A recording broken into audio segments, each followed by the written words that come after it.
Hola, ¿cómo estamos? Pues vamos a hablar de la historia de Francia, en la que ya habíamos estado comentando acerca de esa mujer que va a traer una gran controversia en todos los comentarios acerca de Francia en esa época, por esa batalla de San Bartolomé.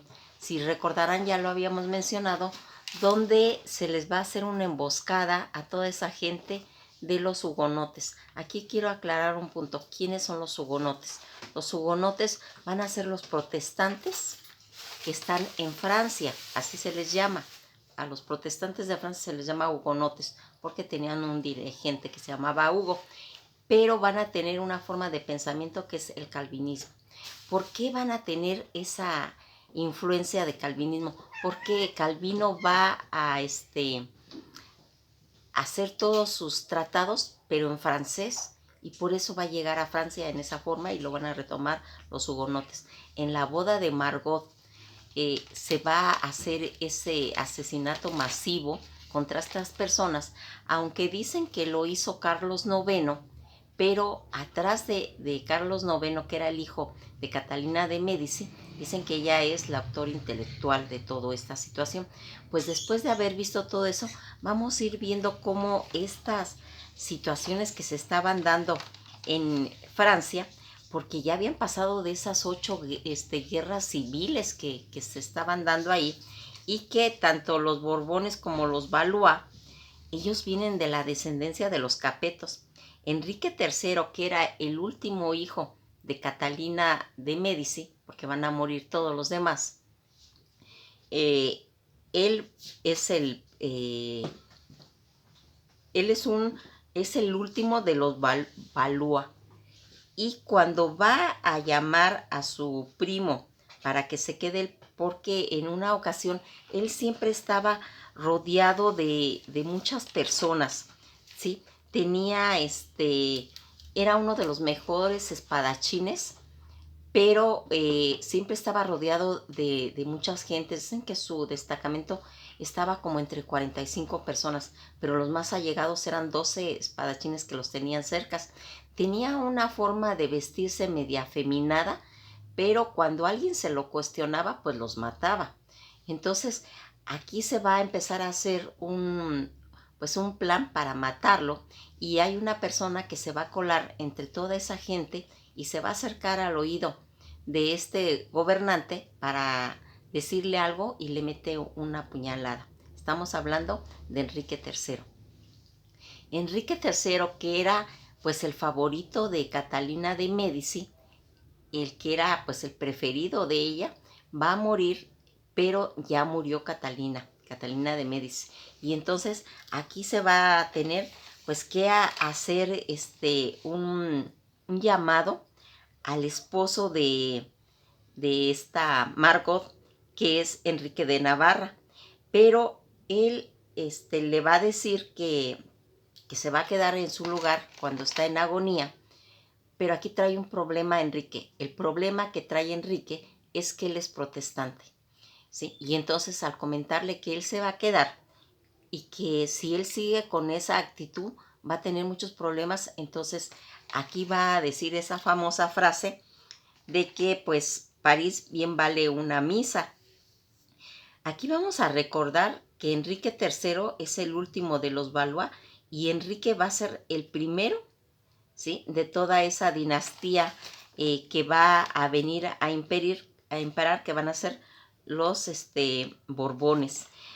Hay que tener clara este tipo de descendencia, porque hay que saber cuándo termina una dinastía y cuándo empieza otra.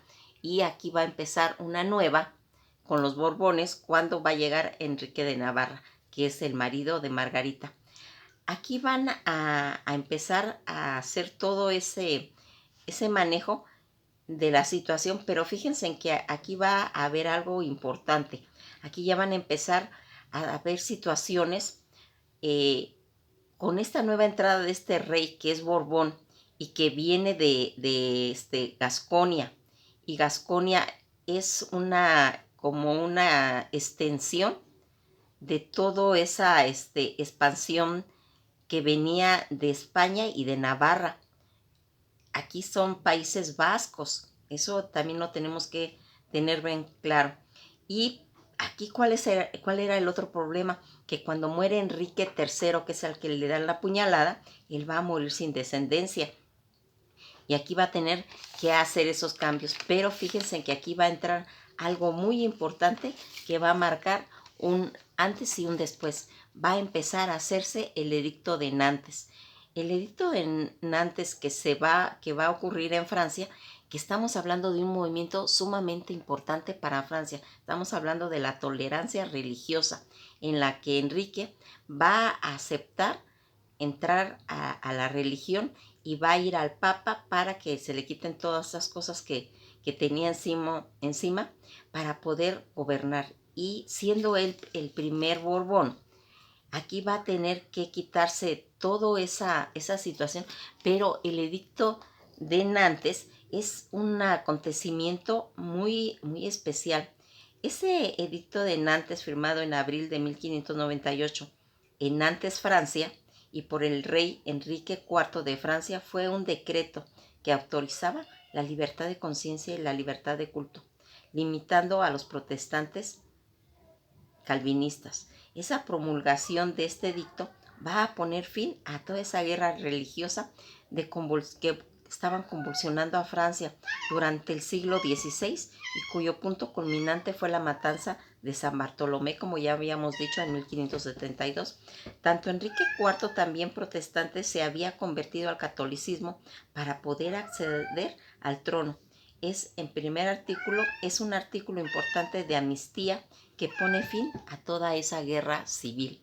Cuando hacemos eso, que va a ocurrir este evento, fíjense en lo que mencionaba aquí, que la memoria de todos los acontecimientos ocurridos entre uno y otras en el comienzo del mes de marzo de 1585 y durante la convulsión precedente de los mismos hasta nuestros advenimientos a esa corona, van a quedar dispersos y asumidos como una cosa que no había sucedido.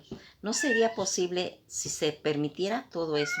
Los precedentes del edicto de Nantes, que cierra en Francia ese periodo borrascoso de las guerras religiosas, no es el primer texto de este tipo promulgado en el país. Tras la disección constatada en los últimos 4 decenios, ya desde Carlos IX, que firmó el edicto de Saint-Germain, también llamado edicto de enero, y que va a ser el 17 de enero de 1562, que contenía el mismo espíritu que el edicto de Nantes, acordando la libertad de culto a los protestantes en los suburbios de la ciudad.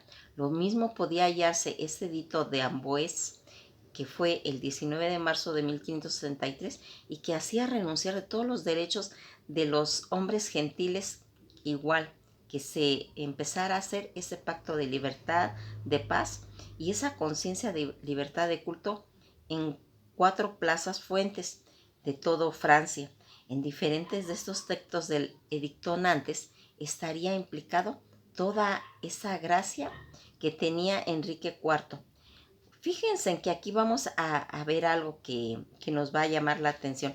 Estas características de este edicto, la primera patente, llamada Bretet, promete una subvención anual de 45,000 escudos para cubrir las necesidades del culto protestante y la remuneración de los ministros y pastores. El edicto también proponía dicho formato por 92 artículos públicos declarados y perpetuos, en los que se iba a hacer que se pudiera ser revocado si venía otro edicto pues posterior. El edicto comprendía también de 56 artículos secretos o particulares, firmados el 2 de mayo de 1598, y el cual trataba de explicar práctica el edicto de los casos locales en concreto. Pues aquí, como nos vamos dando cuenta, fue una medida que Enrique tuvo a bien instituirlo, porque aunque ya vimos que habían antecedentes de esos edictos, pero no se habían llevado a cabo. Va a ser hasta que llega Enrico de Navarra a la corona cuando se va a empezar a practicar. y más adelante pues nos vamos a dar cuenta que lo van a quitar, pero por el momento estabilizó toda esas 8 guerras civiles que se habían propiciado en Francia, y esto va a venir un antes y va a ser un antes y un después. Pues esto ha sido todo por hoy y nos veremos en la próxima clase de Francia.